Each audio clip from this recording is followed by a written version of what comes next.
Two. Okay. Good evening. I call this meeting to order at 7:02. I always like to start the meeting with just a moment of pause for you to just take a pause and reflect on your day. So just take a moment and pause as you see fit.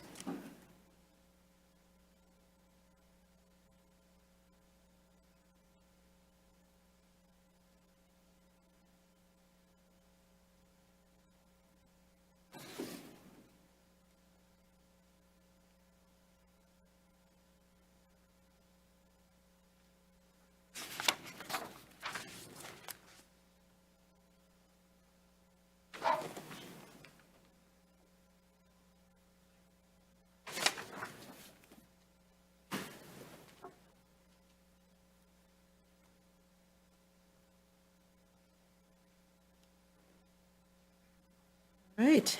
As you're able, I welcome you to join me for the Pledge of Allegiance. I pledge allegiance to the flag of the United States of America and to the republic for which it stands, one nation, under God, indivisible, with liberty and justice for all. May we have a roll call, please? Johnson, Present. Kelly, Mikulski. Here. Polika. Here. Leaks May. Here. I move we excuse member Kelly. Support. Johnson, Yes. Polika. Yes. Mikulski. Leaks May. Yes. And now approval of the agenda, please. Mayor, I have two items. I would like to move to table 7M, and I would also like to move 7E to 8C on the regular agenda. Let me get a second. I'm sorry, could you repeat which one you want to move to the regular agenda? 7E? 7E, thank you. Should we take the motions one at a time, or? It's through the chair. You can take them as You both. can take them collectively, or Okay, then I second both. Mikulski. Yes. Johnson. Yes. Polika. Yes. Leaks May. Yes.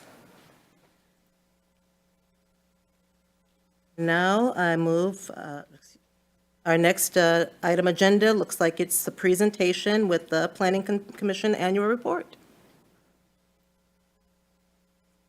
Hello, good evening, Mayor and Council. Let me pull this up. Where is it again? Just, okay, thanks.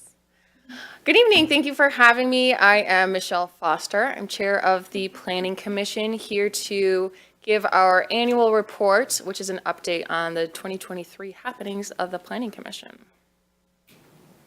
So I'll go over why I'm providing this presentation, our master plan review, the Planning Commission process, and a sampling of approved development projects from last year.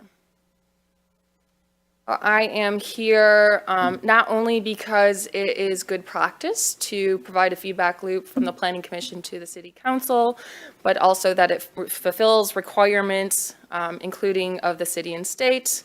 The Michigan Planning Enabling Act and Ferndale City Charter require that planning commissions compile a report, all the operations and status of planning activities, as does the RRC, or Redevelopment Ready Communities, which we are certified under the MEDC, or Michigan Economic Development Corporation. So taking a step back, the Planning Commission is a commission of the city dedicated to ensuring the health, safety, and welfare of Ferndale through the process of reviewing site plans, special land uses, plan unit developments, and rezonings. We're also tasked with drafting and reviewing the master land use plan and zoning ordinance. We're currently reviewing the zoning ordinance. It's in a draft form, and you'll be hearing more about that soon. We'll be coming to you with a specific update about that pretty shortly. The Planning Commission meets the first and third Wednesdays of each month at 6:30 p.m. when we have business before us. And we are a commission of 8 with 1 city council liaison. The commission is made up of volunteer commissioners, and members of the public are always welcome. So first, I'll talk about our master plan, which was most recently updated in 2022. And as part of that, we had 127 action items that came through the process, which followed a involved public engagement period before approval of the master plan. And so I have a sampling of 5 out of those 127 action items that we review progress of. So starting with 2.5 out of the people chapter under the goal of arts and culture, we have the action item to tap alternative funding sources for arts, which may include other city tax or revenue streams, foundation grants, historical societies and commissions, or other means. So you can see under the status column that it is in progress. The DDA received grant money from several sources last year, including the Michigan Arts and Cultural Council and Main Street, Oakland County, to fund a mural program that produced 7 works of art in 2023. And so you'll see that many of these are identified as in progress. That is the nature of a lot of this work doesn't ever really get completed. So it's continual works of progress. For example, to prioritize physical accessibility and ADA standards during street reconstruction. So that is something that's always ongoing. And a most recent and large example of that is the reconstruction, or the Woodward News Road Reconstruction Project. So we extended curbs to make crossing time shorter, enhanced ADA curbs by adding new ramps and rumble strips, added bus islands to encourage safer bus ridership, and improved visibilities at intersections by bumping out curbs. Next, we have 3.23 to consider crafting and adopting a specific sustainability checklist or scorecard to quantify how well certain actions or projects meet sustainability goals.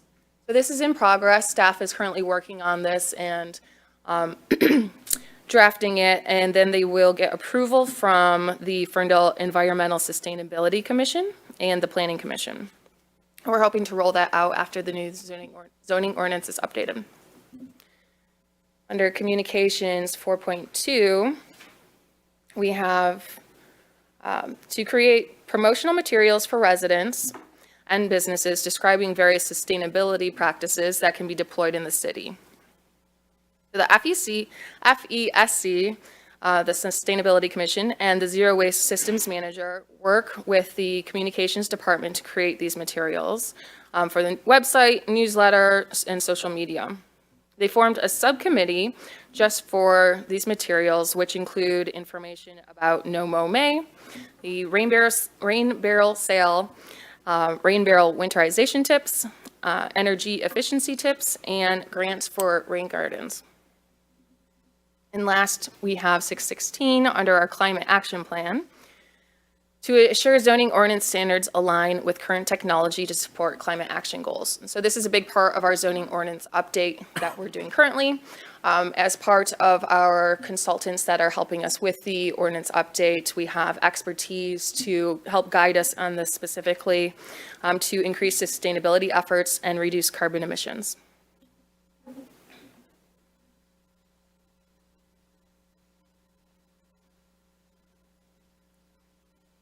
So most often at the Planning Commission, we see development cases or applications.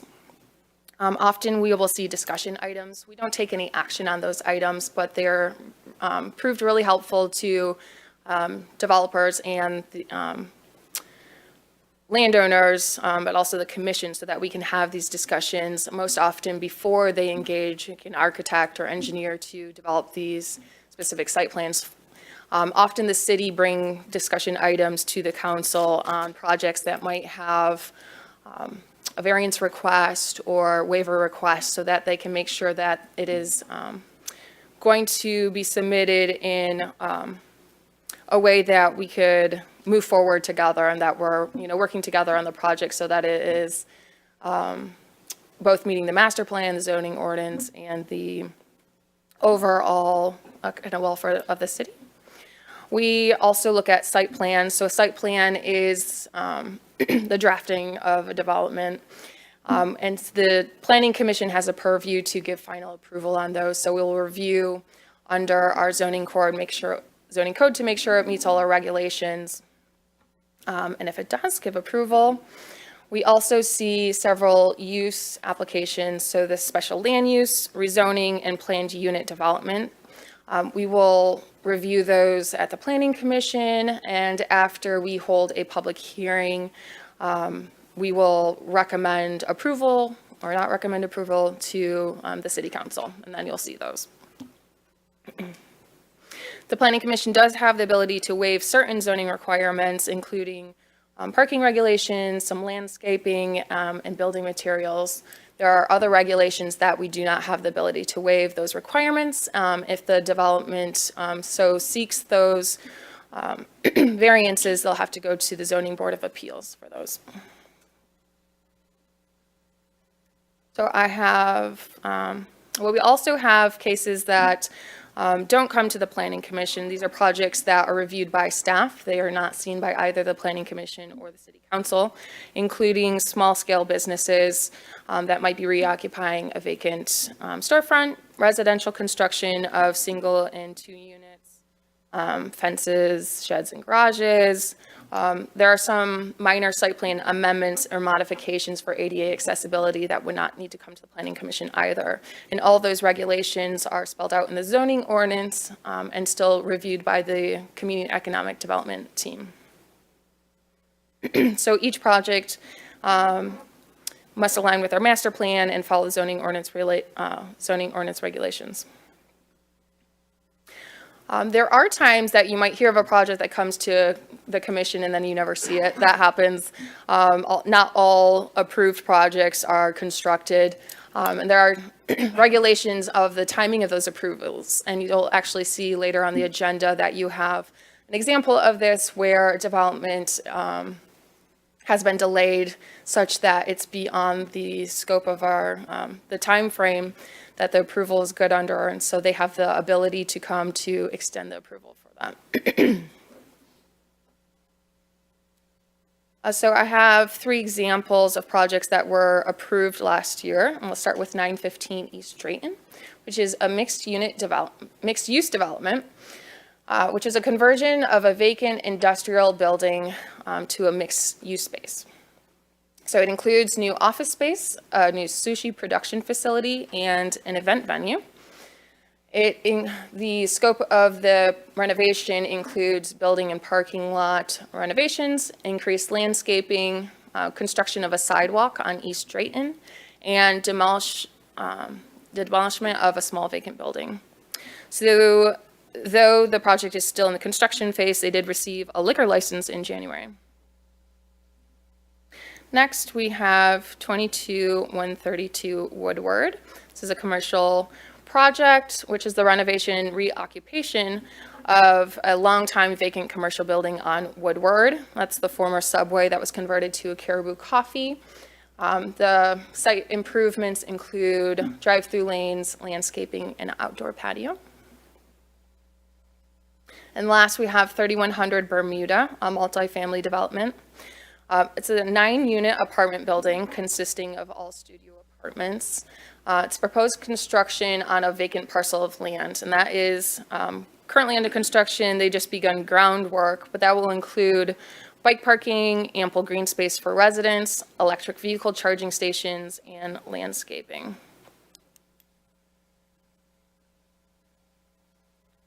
So looking forward, our goals for 2024 include the adoption of the zoning ordinance later this year. We continue to chip away at the Plan Ferndale action items. And as always, continue to ensure that new Ferndale developments are aligned with the master plan and zoning ordinance and are harmonious to their surroundings. So thank you. Do you have any questions? Did I get anything wrong there?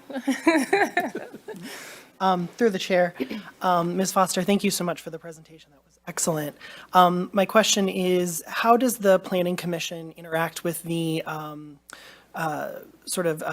disabilities and inclusion groups, FIAC and other groups in the community to ensure that our planning processes are incorporating that sort of accessibility component? That's a great question, and I actually meant to speak to that as part of the master plan action item of 323. I'm sorry, actually 3:15. So we are in conversations with the FIAC, is that how you said, the Accessibility Commission, through our zoning ordinance update. So the chair of the commission is on our committee to help draft the zoning ordinance. We also have been talking about having a joint meeting between the Planning Commission and FIAC, and continue to seek their expertise or, opinions on matters moving forward. Great, thank you. Thank you, Michelle. Thank you. Have a good night. Through the chair, if I could just make a comment, as being the representative, the council representative on the planning commission, I continue to be impressed with the people who are on our planning commission. They're all very well-versed in planning. We have architects, we have planners, we have construction engineers, which is rare for a community to have such talent on a planning commission. And they work hard. They meet twice a month, and their meetings can go as long, if not longer, than some of our council meetings. And the packets that they have to review are just as big as our council packets. So they work hard, and so I greatly appreciate them. So, thank you.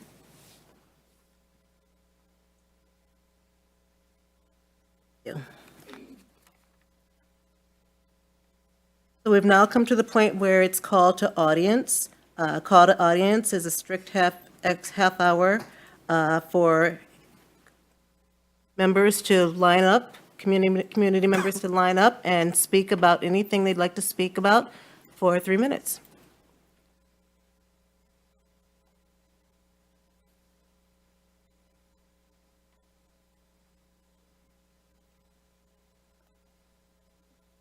Hello, my name is Angela Lepard. I live on East Breckenridge in Ferndale.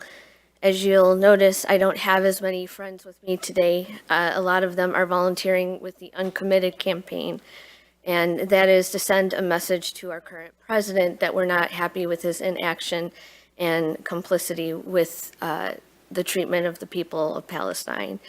We're encouraging people tomorrow to vote uncommitted.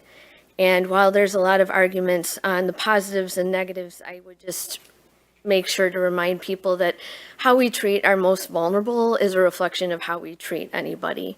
So if we're neglecting one community, there's a likelihood another community just as vulnerable can be neglected. So we are asking people to consider voting uncommitted tomorrow. You could just ask for a Democratic ballot when you show up. The other thing I want to share is just general disappointment. I am thankful that you tabled item M. I hope it never reappears. I think that we can neglect what is political. Some of us, our existence is political. And I also think that you negate how much, or you don't realize how much the outside world impacts us. Because as far as I know, we have people in this community that serve in the military, so they're impacted by world things. You have people from different backgrounds that live in this community. And even if you're looking at from city to city, as Heidi had pointed out, you have people that go to school districts that they live in Ferndale, but they might go to Hazel Park or Oak Park. So please remember that just because you don't want a resolution for us doesn't mean that you should completely cut yourself off from doing other things. Finally, I am so disappointed in the lack of resolution and the fact that you could get an item like item M where you can say, we're not going to say anything about anything outside the city and be restricted in that, but also just the comments that were made that night. I don't think I've quite honestly processed it all. You know, I haven't processed, one comment where somebody had said that they were scared here and they compared the last couple of months to a shooting at the Chiefs game. Who are you afraid of? Is it me? I'm 5'1" and pudgy. Like, is it the people that are tired of seeing the children that look like their own dying. Like, who is it that you're afraid of and why? And then finally, please don't educate Indigenous people about colonialism. Thank you.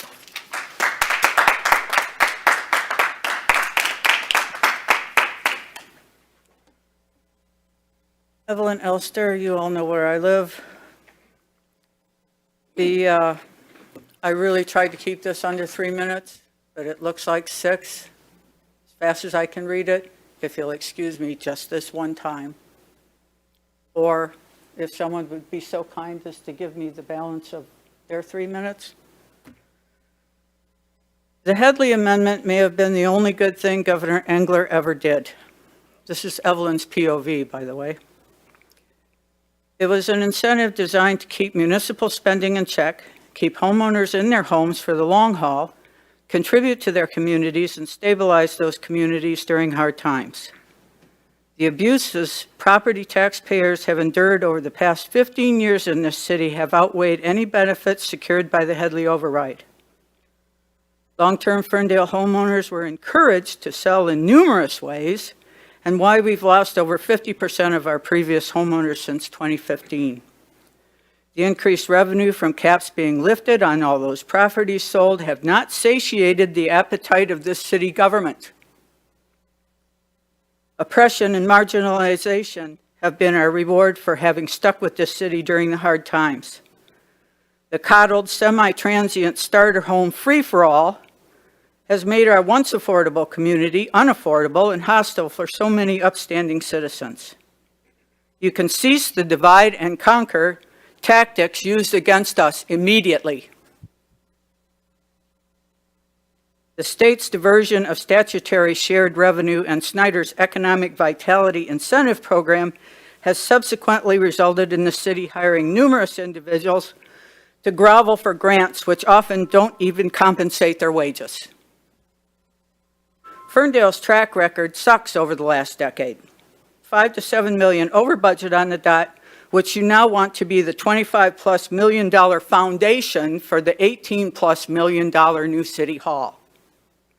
While Madison Heights has completed an all-inclusive civic center for $14.2 million, and Royal Oak has built a 581 space parking structure for $15.6 million. Roughly $5 million spent on bike lanes throughout the city that very few actually use. Our wealthy northern neighbors visiting in Ferndale to get skunk-faced won't be getting here on bikes.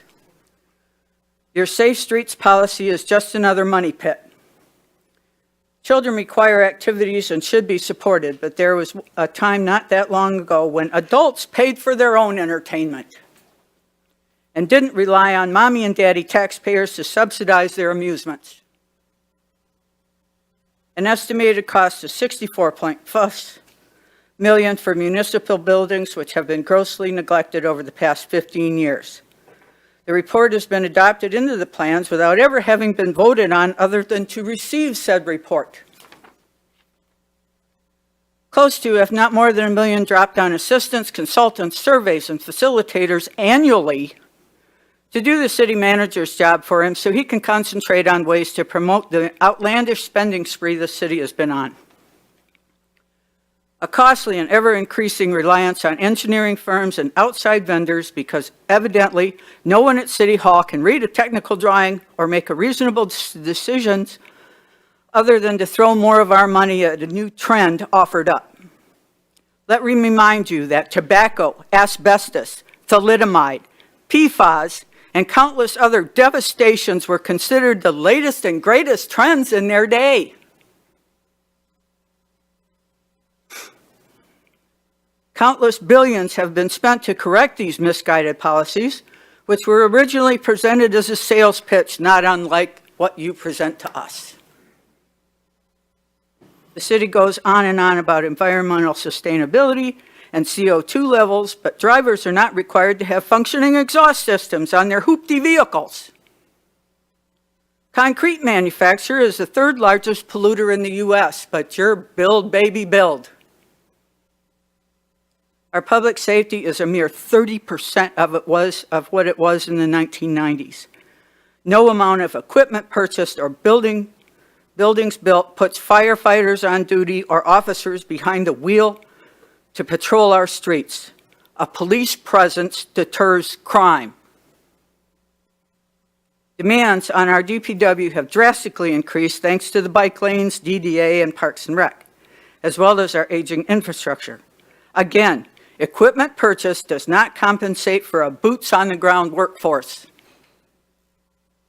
There's a reason why the state mandates police, fire, and DPW services in municipalities. It's important. It's essential. More important than the office staffing levels, which seem to have greatly expanded in recent years. This is not progress, but a train wreck. I had hoped this new mayor and council would be a return to rational, but too many of you have actually doubled down on your inner Melanie at a time when we should be healing from these wounds. I would like to encourage all of you trendy individuals to join the rest of us in the real world prior to any more sales pitches to this public. Exercise forethought and examine the future consequences of your actions without shuffling off responsibility to consulting groups that promote your agenda. I reluctantly would be willing to volunteer and supply some common sense and ethics if you require it at no cost. I hope some of this sunk in. If you're insulted or offended, then welcome to our world. Thank you, Evelyn. Next speaker. Hi, my name is Jonathan. I live in Ferndale at 2147 Shevlin Street. It's Monday, February 26th of 2024, and despite the largest pro-Palestinian movement in the history of our country, we still do not have a ceasefire in Gaza. 30,000 dead, more than 12,000 of them children. Despite weeks of pressure from Ferndale residents like myself and our empathetic neighbors, we still do not have a ceasefire resolution for the council. Frankly, I've given up on getting one. To that point, I feel morally compelled to address something said by Laura Mikulski during the last council meeting. She said that colonialism is not the right word for what is happening in Israel-Palestine. This is wrong. Zionist Israel is, by definition, a settler colonial state, and what we are seeing now in Palestine is the logical and historically repeatable outcome of this inherently violent system. I should know, I too live in a settler colonial state. The main difference being that our genocide is in the past, instead of happening right now online for the entire world to see. Ms. Mikulski's confusion over the definition of colonialism informs her reaction to slogans of resistance and liberation. From the river to the sea is a rallying cry for self-determination in the face of violent oppression. How could this council understand what the Intifada looks to shake off if they can't even recognize colonialism when it commits a genocide in front of their eyes? I can forgive being wrong about something. No one is perfect. I am also learning. But it's harder to forgive when the ideas put forth by this council are so politically poisonous and so sanctimoniously delivered. This statement also implied that no form of violence is ever justified, but this conclusion dangerously misunderstands the asymmetrical reality of this conflict. Nelson Mandela understood that non-violence in the face of relentless oppression only favors the oppressor, and for this belief he was labeled a terrorist by the US government. Palestinians have tried every nonviolent approach at their disposal, yet when they finally choose to defend themselves, we have liberals in this country clutching their pearls while ignoring the decades of oppression that brought it about in the first place. How is it that we, your constituents, bear the responsibility of proving to you how all of this affects Ferndale? In a globalized world, in a multicultural state, in the internet age, bound together by forces of imperialist capitalism, how could this not affect us here in Ferndale and beyond? If this council does not have the power to symbolically denounce genocide, then what exactly is the point? I'm relieved that item 7M was tabled from the agenda because there is no progress to be made by burying our heads in the sand. I can't imagine why a governmental body would voluntarily choose to be less effectual, except perhaps to protect their own comfort during times of distress. The fact is that we are all connected by these forces of capital and imperialist power.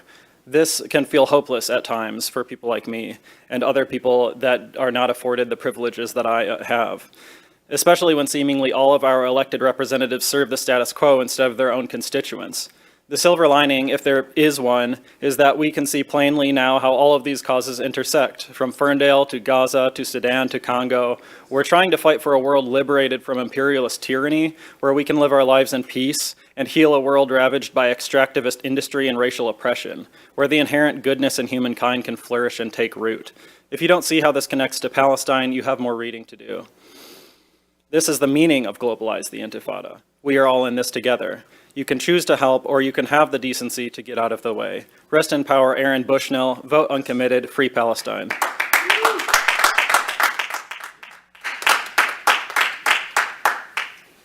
My name is Ren. I live at 1858 Romeo in Ferndale.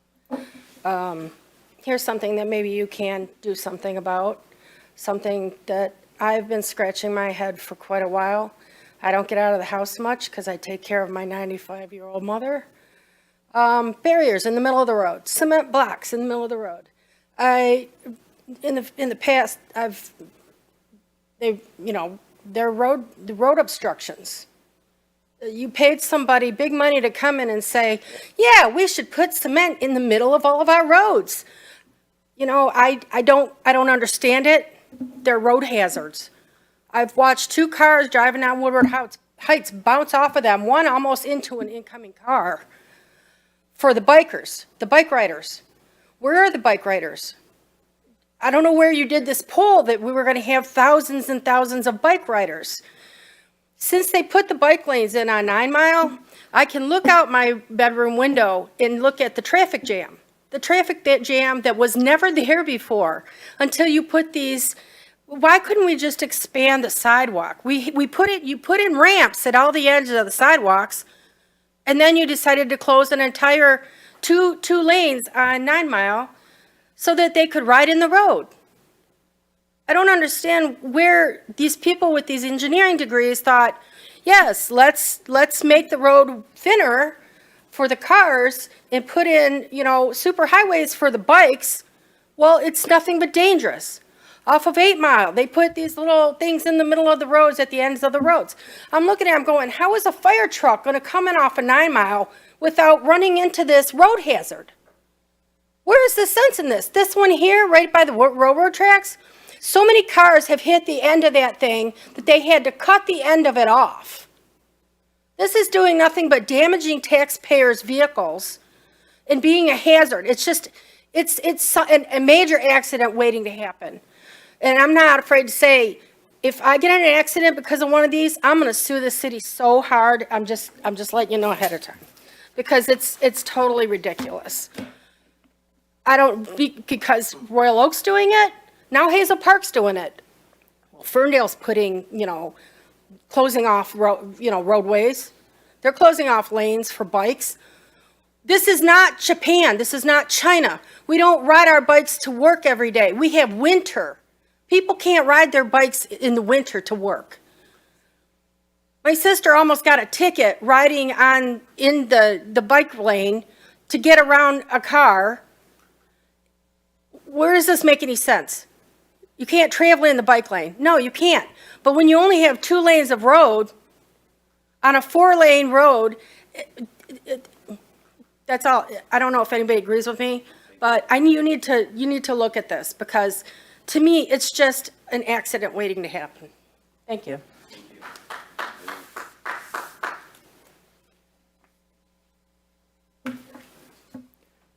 Boy, she said accident waiting to happen. I'm trying to help you avoid that. I'm Dennis DeLeo.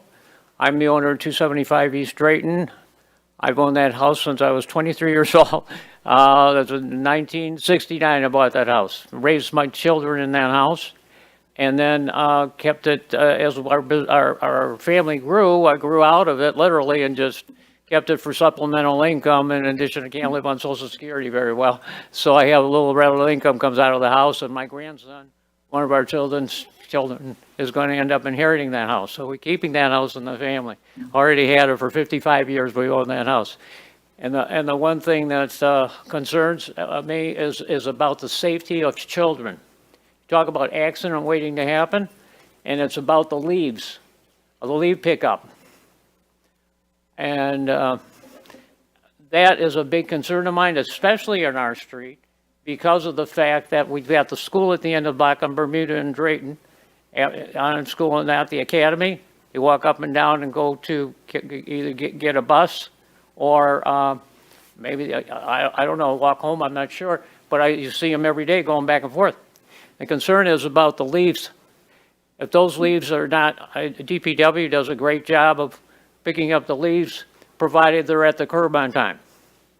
problem is with that street in particular, I think some of your other streets may be this way too, is you can only park on one side of the street. Can't park on, the problem is on our side, I'm on the south side, 275, north side. The south side, you can park on that side. But when there's leaves there, they don't want people trying to park the cars there. So there's a problem, there's nowhere out, where do you park your cars? And so that's a big problem, because there's no alternative place to park the car. So what happened in this situation that got my attention, because I don't live in the house, again, I use it for supplemental income for now temporarily, is that I got a citation on that. I ended up in the court just last week about this. I'm sure our prosecuting attorney there is aware of that, and as well as our Judge Joseph Longo, because I was in that case about that, and I said, I'm going to come back and see what I can do about this, because your DPW does not apparently know who the owners are of these homes for me to even get the notice in time, warning and a notice that there were leaves there after they picked them up. So that's why I got a citation on that. I wasn't aware of that. I have a tenant up there and down. They weren't at home to even tell me until after the fact. They said, well, we can't get a hold of the landlord. Yes, you can, because that's on your database. You know who they all are and where they are, and they're moving with time. They could be moving somewhere else. You never know, but they're still responsible for it. And it's easy to get a hold of them, but the DPW doesn't seem to have access. They're not connecting with the city hall about landlords to let them know, because I know that I have to be licensed every 2 years. I have to have an inspection. I pay property tax, pay the water bill. I know that you have all information, contact information with people like me and all the homeowners of those homes throughout the city of Ferndale. And you're going to get more of them that are not living there as they're aging and moving out, but they're still responsible for the home. Can't do much to help under those conditions, but DPW can get a hold of that. It's there anyway to give contact and a warning directly to the owners, so they know that they've got to, and be reminded that they should pick up those leaves. And they shouldn't be there in the street after the fact. I'm particularly concerned, to talk about accident could happen, is if those leaves are there after the pickup that you do with the DPW, they could end up with ice and freezing, because it's blocking the sewers, right, for the water to get down when the snow melts. Then the kids may have to go out in the street to get on the bus. They could slip and fall. A car could hit them and kill them. That's what I'm doing that to protect children. And I think that could be avoided if you had more connection with the owners of the homes. And it's not hard to do, because you already have the data. Just have the DPW connect with you, even if you send a bill, the water bills to people, put a reminder even in there, whatever you have to do to keep in touch with the homeowners so that we can keep that safe. And and the problem is, in particular, what happened in my case was the leaves were blown from people taking care of the property on across the street where the cars are parked. And I don't think I'm the only one. And the maintenance people of those homes blew the leaves on my side after they were picked up, and then I get charged for it. And it wasn't even because my leaves were still there in the house and they weren't touched yet. I can't control that, but at least if I'm aware of it, maybe I could do something about it. And I'm just one person, one example. We have hundreds of those all over the city of Ferndale. And you're going to get more of them as the aging population is coming to the next generation. But at least that way you can get in touch with the owner. Thank you, Mr. DeLeo. Now, we Okay. have our DPW director here, if maybe you want to connect with him. Sorry? We have our DPW director here, if maybe you want to connect with him about some of these concerns one-on-one. Okay, thank you.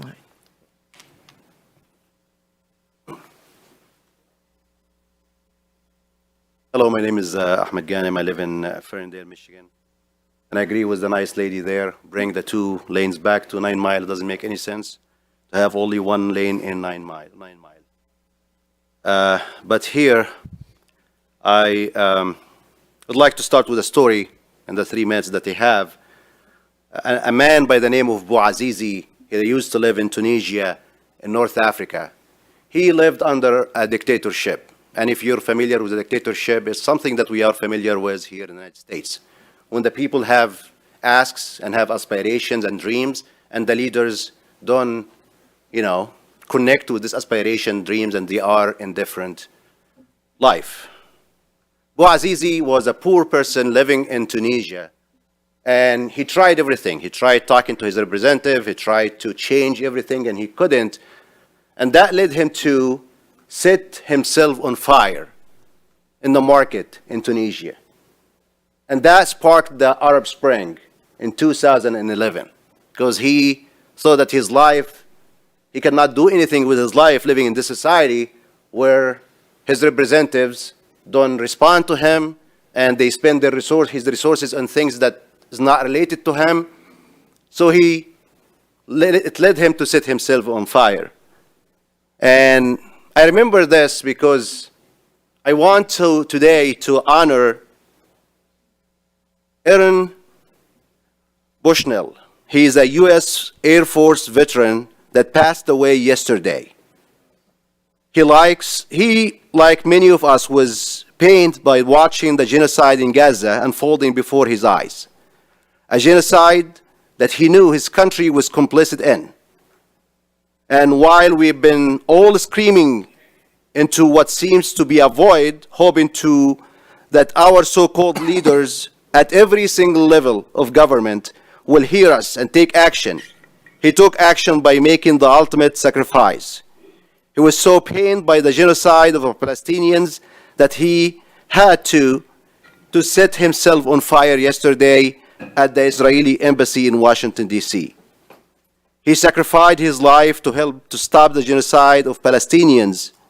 May he rest in peace, and may his selfless act be a wake-up call that many in this country so desperately need. So I would like to dedicate the last 20 seconds as a moment of silence to honor his soul.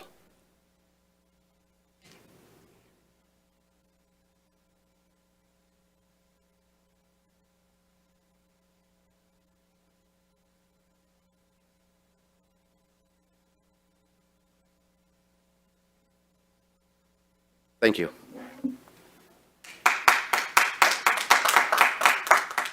Ma'am, there is an opportunity after the council meeting to speak Can I again. just ask one question real quick? That, you can ask it, but it would I not was help. just curious why we only had one major snowfall this year, and the snowplows did a great job on 9 Mile, all the main roads. They didn't do any of the side roads, and we rutted. And I was just wondering why the side streets weren't done. With just one snowfall the entire season, that they chose not to do any of the side streets. I'm just curious on that. So actually, our DPW director is right outside the door speaking to a gentleman. I think you would Okay. speak with him about that. Hi, my name is Peggy Harp, and I live on West Saratoga. I'm here again. Really disappointed in this this rules of procedure that just felt like kind of a slap in the face. We asked for a resolution. You wanted to give us a letter. We asked for a resolution.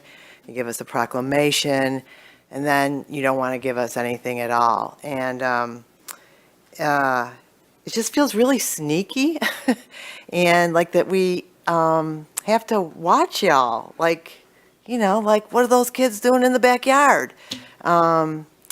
Instead of trusting you with, guiding us in our little town of Ferndale. So, I don't have too much to say that others haven't said, just that I'm really disappointed and really wish that there was a better way to do things than to keep watching you guys not listen to us and to really just act in, I don't know, some sort of political I don't even know the word for it. Just selfish, really self-centered on your own political careers and not really listening to the people of Ferndale. So, thank you.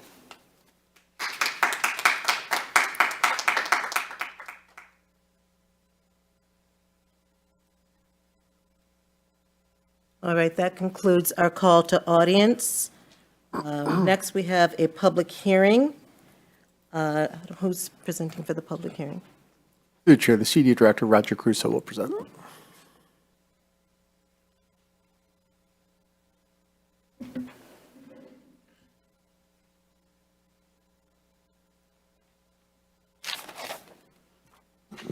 Good evening, Madam Mayor and Council. As the mayor mentioned, this is a public hearing for the consideration of a special land use extension request for 180 Vester. So the request before you is an extension to the special land use for 180 Vester for up to 1 year.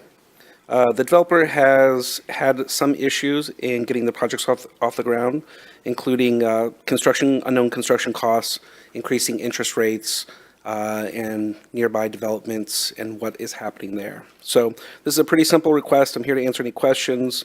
I do know the applicant is here as well to answer anything for you. And as a reminder, it is a public hearing. And this is the opportunity for anyone public who'd like to speak regarding this property request to do so right now. Mayor, you actually have to formally open the public. She doesn't have to okay. gavel it if she doesn't want to. It's open. Through the chair, this would be the public hearing time. This is the public hearing time, yes, for anyone to speak regarding this property. Address of said property. Not out here. 180 Vester.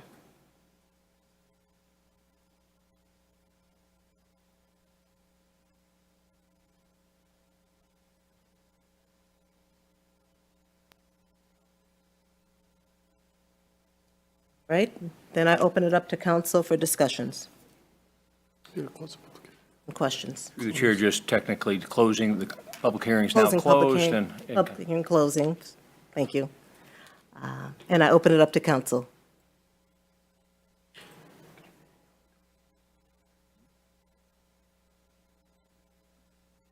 Any questions? I didn't really have any questions. If that's the case, is there a motion to grant the extension? I want to give the opportunity for the applicant to address us. The applicant can address us if he, where's the applicant? Applicant is here. Unless there's questions, I think he said he is Okay. good. Any questions for Roger? I have none. Okay.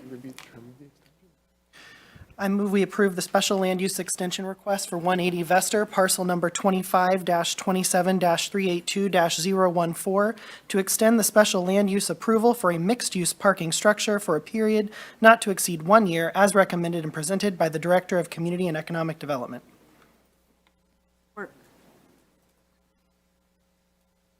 Johnson, Yes. Mikulski. Yes. Polika, Yes. Leaks May. Yes.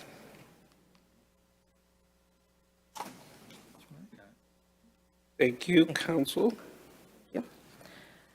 At this time, I'm going to read the consent agenda. Item 7A, approval of the February 12th, 2024 meeting minutes. 7B, approval of a 5-year enterprise lease agreement for a Parks and Recreation vehicle replacement. 7C, approval of a 5-year enterprise lease agreement for a Ford Transit 250 cargo for the Water and Sewer Department. Item 7D, approval of the release of the reverter and security agreement for 624 Pinecrest Drive, 2808 Goodrich Street, and 1908 Ardmore Street. Item 7E, approval of the Avalon access control server upgrade and door system improvement. Chair, I think that was, excuse me, Mayor. Okay, all right. 7E, approval of the Avalon access control server upgrade and door system improvements that support sanitation, parking, water and sewer, and Geary Park facilities for the cost of $58,555.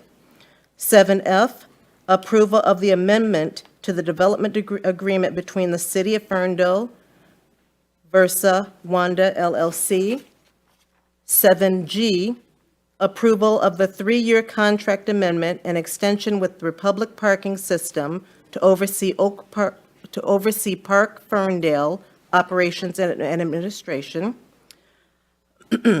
7H, approval of the submittal of the applications for the grant funding made available by the 2024 AARP Community Challenge for the installation of a strolling garden at Wilson Park in the amount of $25,000 and the implementation of a senior home repair program at $2,500. 7I, approval of the application for grant funding in the amount of $50,000 distributed via the T-Mobile Hometown Grants Program. 7J, approval to enter into an agreement with Team Snap, Inc. Sport Management and Communications Software and authorization for the Parks and Recreation Director to sign the agreement. 7K, approval of the resolution for a Neighborhood Enterprise Zone District and application for 1200 West 9 Mile. 7L, approval of bills and payrolls as submitted by the Finance Director and subject review by the Council Finance Committee. Who will entertain a motion for the consent agenda? A motion to approve the consent agenda as presented. Support. Polika? Yes. Mikulski? Yes. Johnson? Yes. Leaks May? Yes. We are now on to the regular agenda. Item 8A, consideration of the State of Michigan Enhancement Grant Agreement to support the future Martin Road Park Recreation Facility. Through the chair, I'll go ahead and introduce this, and I do have Assistant City Manager James Krzan available as well, as working on this. So this is really just a formal acceptance of a grant that the state gave the city, or initially presented to the city last August. Last winter, we had a limited window of opportunity to request funding to support facilities that were listed in the facilities task force, and so we actually did obtain $500,000 in funding from the state of Michigan from our representatives, Helene Scott and Senator Mallory McMorrow. We received that, and then this is really the state's came to terms with us on spending requirements and scope of work. And so we have to formally adopt that, and once we adopt this grant, or accept this grant agreement, we can begin moving forward spending accordingly. James, did you have anything to add to that? No, just kind of a point of order on it, I guess. We've closed the RFP for the design for the facility, and we are currently reviewing those, and we're hoping perhaps at the end of this month to bring a resolution to you for approval of a design firm for the Martin Road facility project, which is tied to this grant. Recommendation, not resolution. Right, recommendation.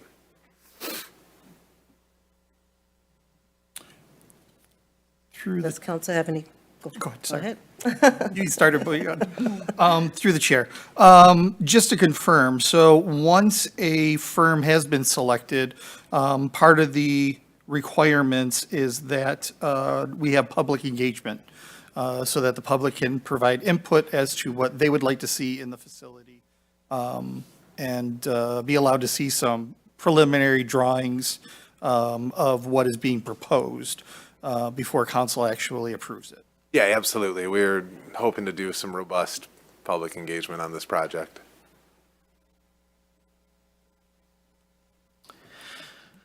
I move we approve the State of Michigan Enhancement Grant Agreement to support the future Martin Road Park Recreation Facility as submitted by the city manager. Support. Johnson? Yes. Polika? Yes. Mikulski? Yes. Leaks May? Yes. Item 8B, consideration of the bid proposal from Decima LLC to complete construction for the Wilson Park Improvement Project in the amount of $425,521 and acceptance of the Giffords and Webster proposal for construction management services in the amount of $53,250. Who's present? Oh, there we are. There you go. Hello. Hello, good evening. Good evening. All right, I'm excited about presenting today about the construction of Wilson Park project for the improvement project. Like you mentioned, there's two motions today. One is to award the contract to Decima LLC for the construction of the project, as well as to accept the proposal of Giffords Webster for construction management services. What you see here is our master design plan for Wilson Park. We started this process back in 2018 when we had our first design meeting with the community. That brought us all the way to the plan that you see here before you. We're really excited about all the engagement that went into this, the support we got from the community, and being able to implement majority of this plan. Originally, we wanted to implement the entire plan and raise funding to do so. However, the master plan did exceed our budget. And that was mainly due to, at the time that we did the plan, from the time that we got approval from our grantors to put it out to bid the project, the timeline had to move. So the timeline moved from spring of last year, 2023, to spring of this year. And as you know, prices aren't going down, they're only going up. So we've seen about a 20% increase in labor and materials since then.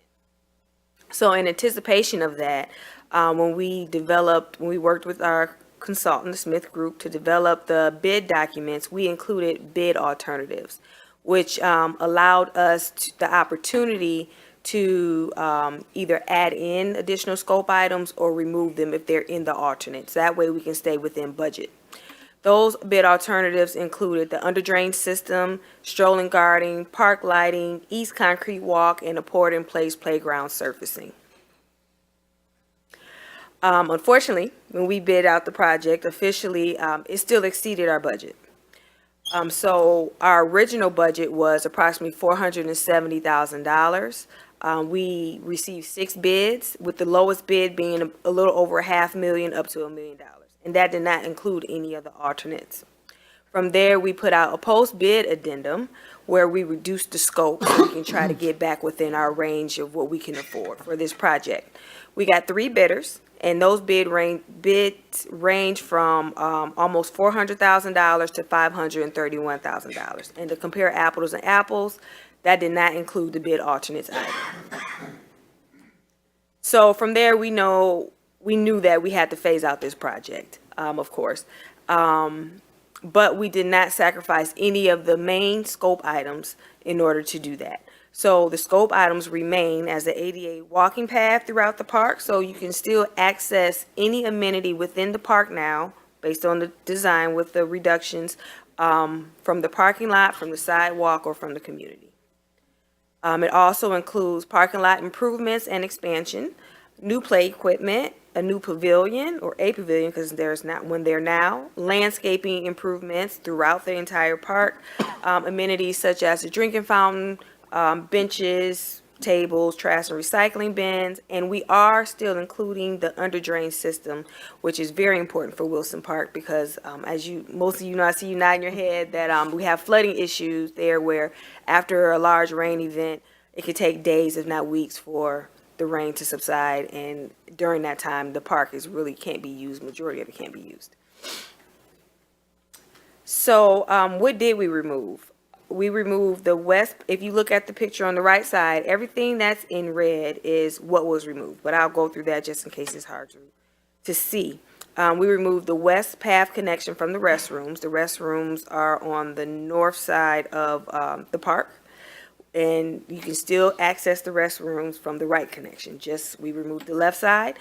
We also removed the west side of the path that intersects the 2 main paths. So sort of north of the site, but in the middle where you see the long east-west path and the north-south path connects. It's like a triangle there. So it won't be a full triangle, but you still can access, it still connects.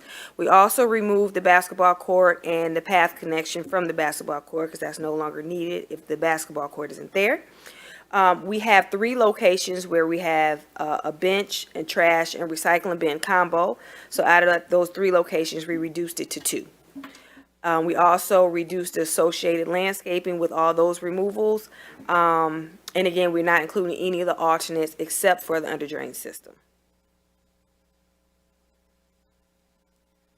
We've secured a lot of outside funding to help fund this project, which includes MD&R trust fund funding from the state in amount of $141,000, funding from Oakland County for $100,000, American and Bloom $25,000, We are matching our grants from the general fund in the amount of $141,000.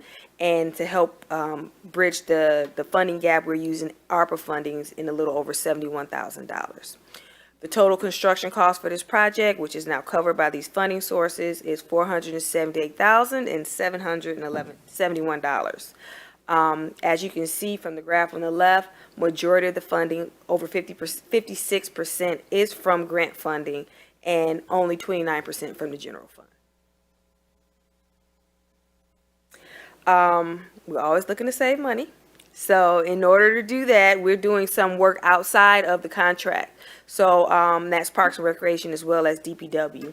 So Parks and Rec will be purchasing the pavilion, picnic tables, and the play structure.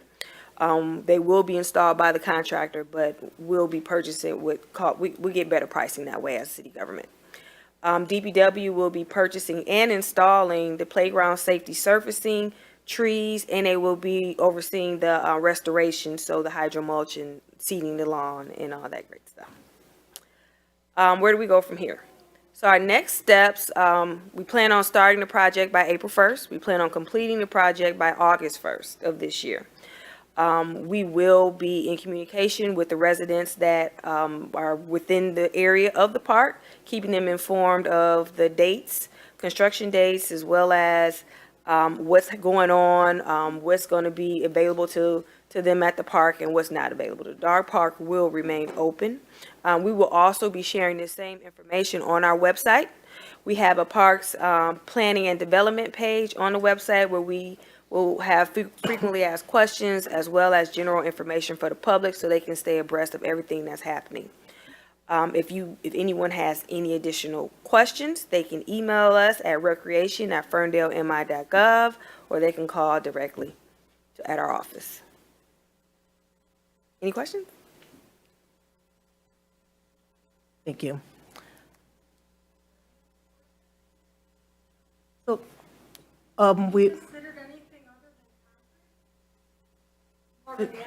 excuse me, questions aren't asked from the audience. If you have questions, I would recommend that you email the director. Any questions from council? Through the chair, I have one quick question. Did we move the pickleball courts over to Martin Road Park? We did. Did, okay. We've been doing a lot of research and attending a lot of seminars and conferences about pickleball courts and the noise, so we wanted to be as far away as we can from the residents, and we can achieve a further distance at Martin Road Park than we can at Wilson Park. Okay. And a follow-up, you said the dog park is going to remain open. Are there certain things in addition that will remain open? Like what areas are going to be closed off? So that's a great question. One that we will solidify after we meet with the contractor, because we want to make sure that we have their designated areas for mobilization set, as well as their timeline. What are they doing first, second, or third? And we want to make sure that the residents are safe. So as soon as we talk to them, we can communicate better what's going to be open, how long it's going to be open or closed. So that's my neighborhood. So if you need any assistance, if the city needs any assistance distributing the mailers instead of spending postage, if you would like me and some friends to instead drop the flyers in the area, I can absolutely do that. Okay, thank you.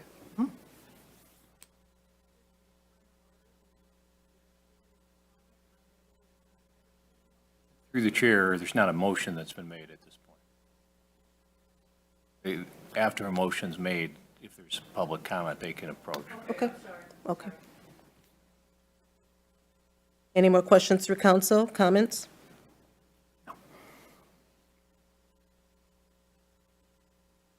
Who will entertain a motion for item 8B? I move to accept the bid proposal from Decima LLC to complete construction for the Wilson Park Improvement Project and award the contract in the amount of $425,521 and accept the Giffel Webster's proposal for construction management services in the amount of $53,250 and authorize the city manager to sign the agreements as submitted by the Parks and Recreation Director. I'll support. At this time, is appropriate for Ms. Elster to come to the podium. Robert's rules again. This is exactly what I'm talking about. Giffords Webster is a civil engineering firm, last time I heard, not construction management. You are paying them $53,250 to supervise the laying of paths, landscaping, and pavilion. Drainage is an absurd prospect in the first place. All you have to do is amend the soil and build it up. And then you lay your concrete a little higher than that, and it won't puddle in a dip. I mean, this is exactly what I'm talking about, the hemorrhaging of our city coffers for one silly thing after another. Why are we the sole support of Giffords Webster? Do they have other cities, or are we the only fools? Just asking. They can't be, the construction company can't be trusted to lay concrete paths. They have to have an overseer of Giffords Webster. You've got to be kidding me. You've got to be kidding me.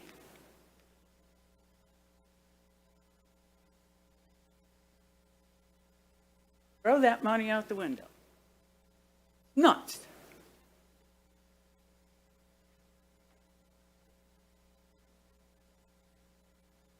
Roll call?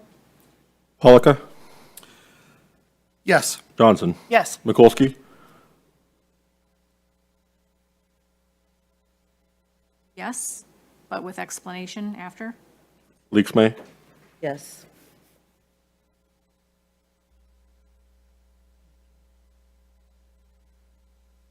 And I feel like I should have asked more about the under drain system because this did come up in Parks and Rec. What was the feedback from the commission concerning the under drain system?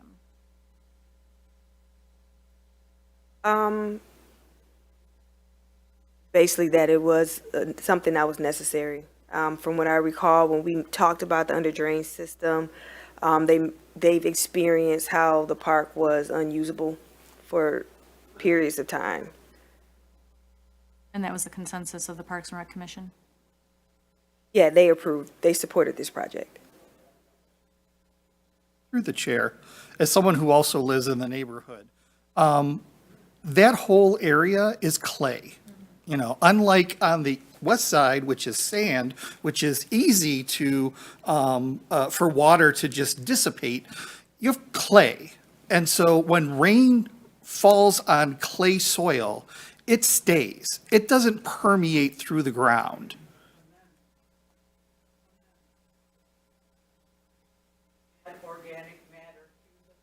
There's grass.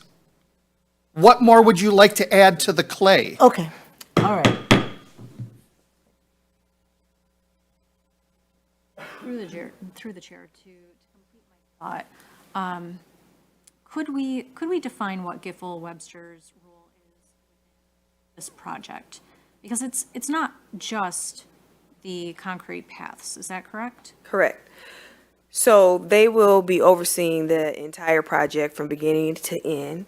They will be making sure that all the design elements are incorporated into the project. They'll be looking for, they're basically representing the city and making sure our best interest is being taken care of. We aren't necessarily construction people, so they are filling in that gap to make sure everything is done properly. They also oversee third-party testing for the concrete to make sure that the contractor is using the batch that they should be using when they install that. In addition, they will be assisting with the grant management of this project. So they will be reviewing invoices that are directly from the contractor, which would be Decima. It will go to Giffords and Webster, and they will confirm that all the work that they say is done because they've also been out there seeing that before the city approves it. And like I said, they'll be doing the reporting and everything on our behalf for our grants. Through the chair, I would also add, the materials testing and all of the reporting requirements are going to be a requirement anytime you accept grants from state sources that are passed through from the federal government. And this is a federal grant revenue that's filtered through the state that the city got through, which is MDNR, which is passed through from EPA. So they're going to have testing requirements, and they're going to have third-party certification requirements. So it's part of the grant receipts process, and it is a requirement. And it also frees up our public works folks to not have to spend time materials testing and talking with these contractors so they can be busy doing their infrastructure improvement work during the summer.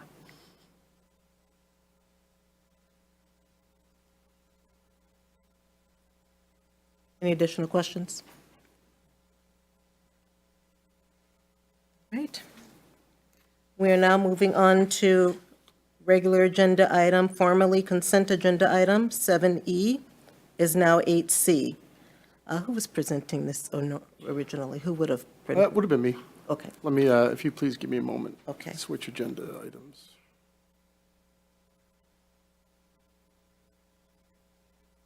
Okay, through the chair, I believe council pulled this, so I'll allow council to open the discussion.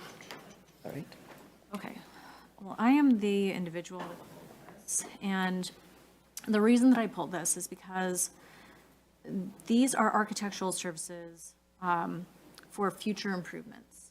And for future improvements that we may not have the land available for it at this point, it felt like it was putting the cart before the horse. And you and I had a discussion, Joe, that I thought was very productive, where we talked through potentially making a change within the language here to limit if we actually move forward with this. So making it contingent on the accepted purchase agreement of real estate property.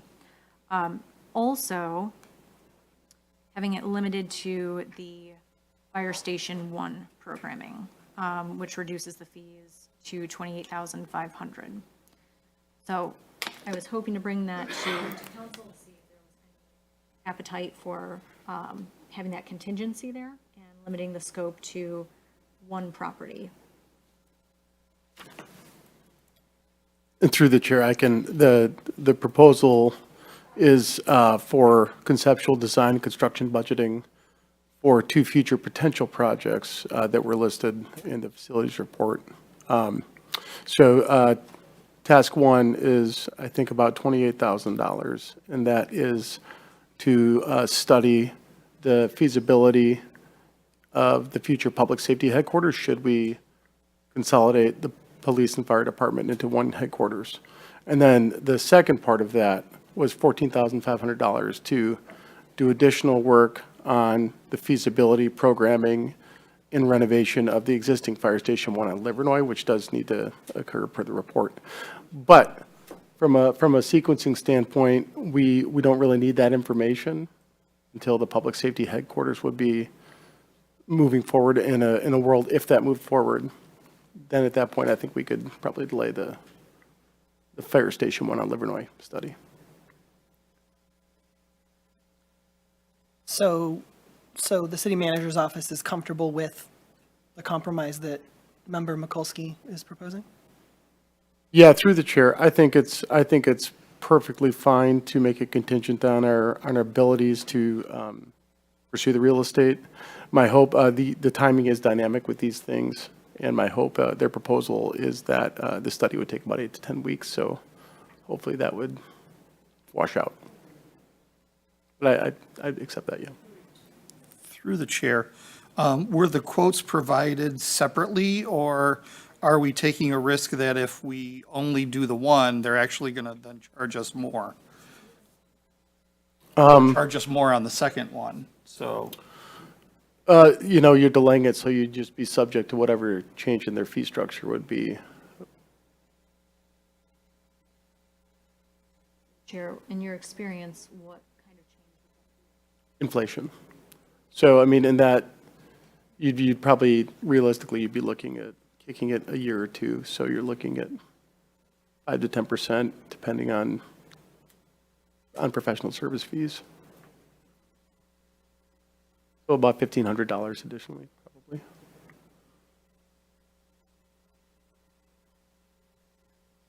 Through the chair, it's completely speculative on my end, though. So Councilmember, Mayor Pro Tem Mikulski, were you proposing an amendment to the? I am. Would you like me to What read? that look like? What that sound like? Okay. Let's see if I can do this. All right.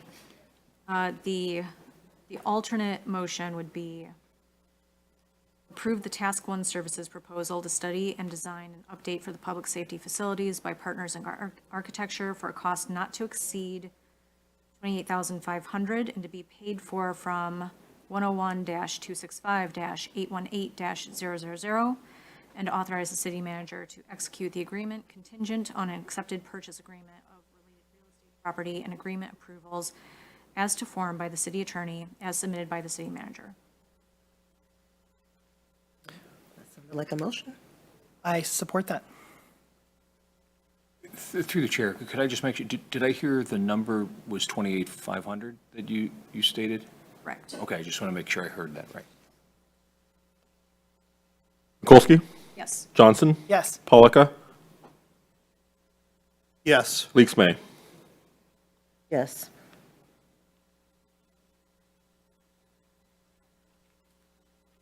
All right, that concludes our regular agenda items. We are now at the point where we are at call to council. And City Manager, I'll defer this to you. Thank you so much, Mayor. I think we'll begin with our Parks and Rec Director, Lorena. Spring means recreation. Hopefully. A lot of outdoor activities. All right, so a lot of things to register for.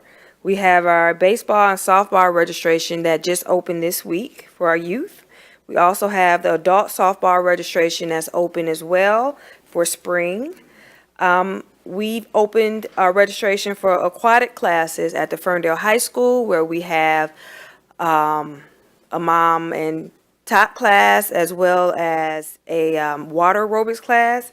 I will say that within a day or two, we've already filled the mom and top class, so we're looking at possibly opening a second class. So if anyone's interested in registering, please go ahead and get on the wait list.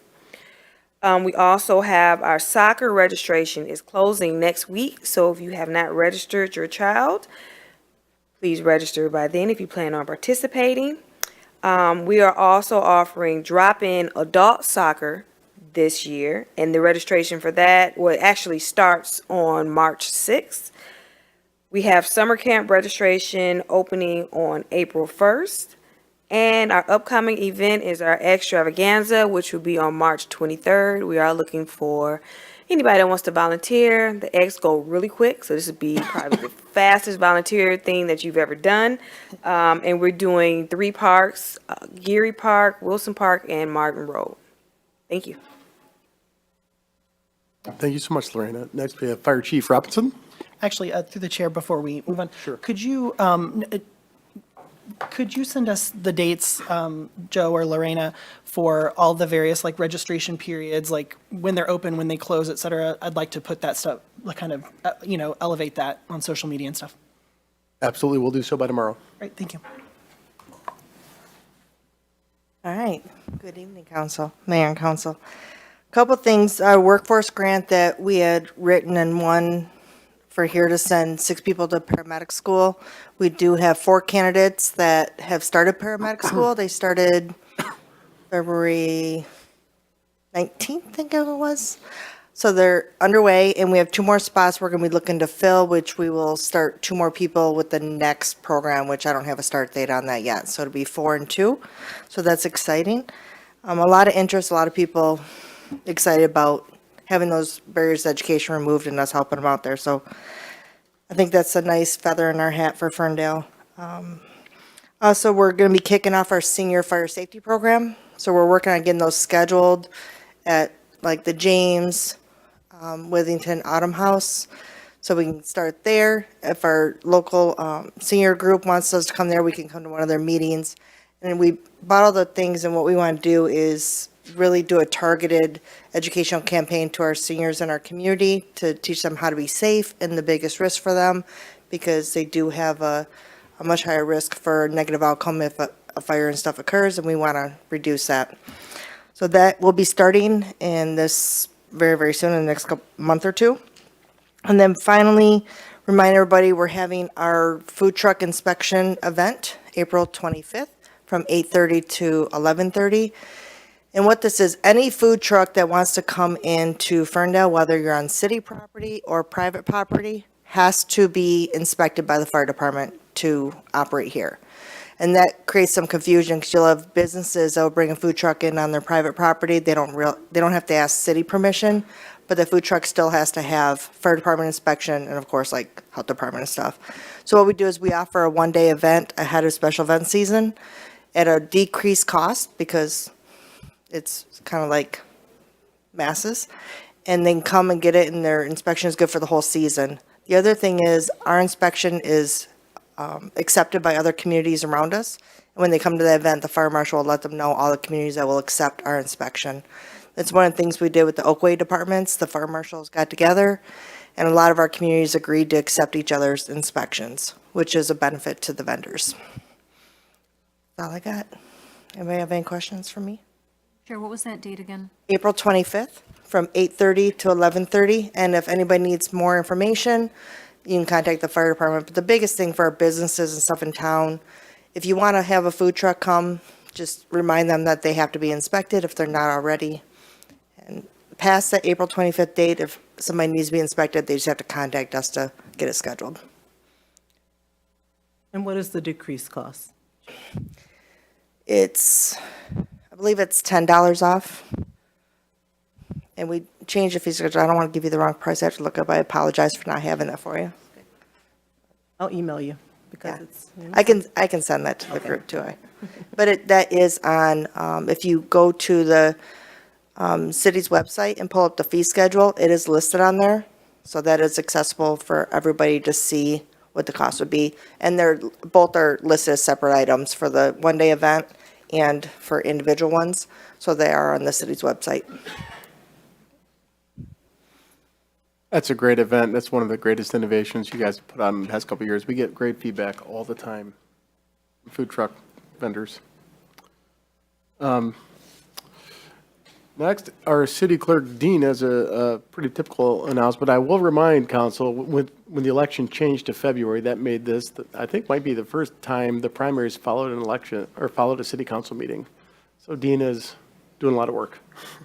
Figured if Councilman Polika was going to be here, I'd need to be here too. So, so tomorrow is the presidential primary election. Polls will be open from 7 a.m. through 8 p.m. At your regular precincts. We've sent out about 3,200 absentee voter ballots, and about 70% have been returned. So if you're one of about the 30% of Ferndale residents who haven't returned your absentee ballot yet, feel free to drop your ballots off at one of our drop boxes, either in front of City Hall. There are a couple in the City Hall lobby, as well as one at the Dot parking garage. And you have until 8 p.m. to drop those off as well. Thank you. Thank you, Dean. I think that's all for staff announcements this evening, Council. Mayor, back to you. Right. Now I'll open it up to council to share, and I will start here. Was I here last time? No, I think you started with me last time. Okay, then I'll start to my right. I have nothing additional tonight. I also have nothing additional. I just want to apologize to council and to Ms. Elster for my outburst. It was unprofessional, and I'm sorry.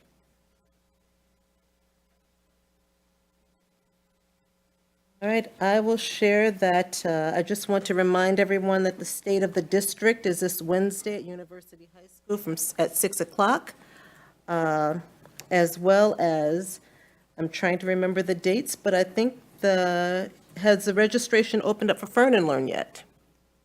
Through the chair, the registration is open and it closes, if Kara could remind me, I think the first week of March. We'll get that date in a moment. And while we're getting that date, I just want to extend my condolences to the family of Eric Mays. I don't know if anyone knew of Eric Mays, but he is a Flint City Councilman, definitely known for his outspokenness, and I got to meet him a couple times at the Michigan Municipal League events. Passed away suddenly on the 24th. And my condolences go out to his family. He was a great councilman that really advocated for his constituents. Everyone might not have liked how he approached you or that he was so outspoken, but he definitely fought for the residents. So my condolences to the family. And regarding Fern and Learn? Mayor, Fern and Learn closes on Monday, March 11th. March 11th. A couple more weeks. Okay. As of right now, we have 18 signups. Okay. Wonderful. And with that being said, I adjourn this meeting at 8:28.